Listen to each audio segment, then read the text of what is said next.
গত পর্বে আমরা কথা বলেছিলাম কঠোর সীমানা বা বাউন্ডারি টানা নিয়ে। কিন্তু এত কিছুর পরও যদি কেউ আপনার বিশ্বাস ভেঙে চুরমার করে দেয়, তখন কি করবেন? বিষাক্ত ট্রমা আর ডিপ্রেশনে নিজের জীবন শেষ করে দেবেন, নাকি এমন এক মেন্টাল শিফট আনবেন যা আপনাকে শূন্য থেকে আবার রাজা বানাবে?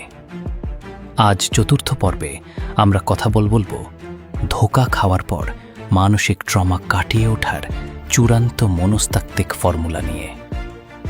এই পরিস্থিতিতে আমাদের সবচেয়ে বড় শত্রু হয়ে দাঁড়ায় আমাদের নিজেদেরই অবচেতন মন।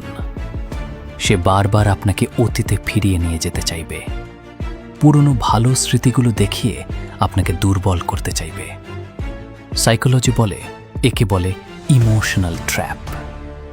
এই ট্র্যাপ থেকে বের হওয়ার একমাত্র উপায় হল বাস্তবতাকে নির্মমভাবে মেনে নেওয়া।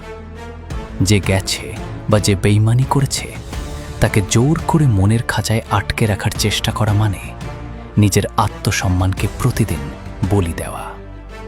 মনে রাখবেন, বেইমানের সবচেয়ে বড় শাস্তি গালিগালাজ বা নোংরা প্রতিশোধ নেওয়া নয়। সবচেয়ে বড় প্রতিশোধ হল তার অস্তিত্বকে নিজের জীবন থেকে সম্পূর্ণ মুছে ফেলা এবং নিজেকে এতটাই সফল ও মানসিকভাবে শক্তিশালী করে তোলা যেন এক সময় যে আপনাকে অবহেলা করেছিল সে আপনার ধূলিকণা ছোঁয়ার যোগ্যতাও হারিয়ে ফেলে।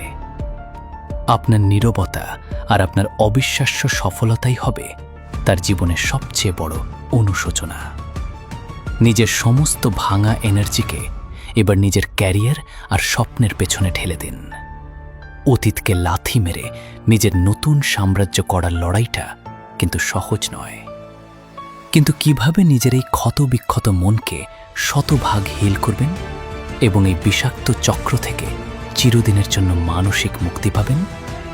সেই চূড়ান্ত মানসিক মুক্তি এবং এই সিরিজের শেষ বা সমাপনী পর্বের ধামাকা ফর্মুলা জানতে চোখ রাখুন আগামী পর্বে।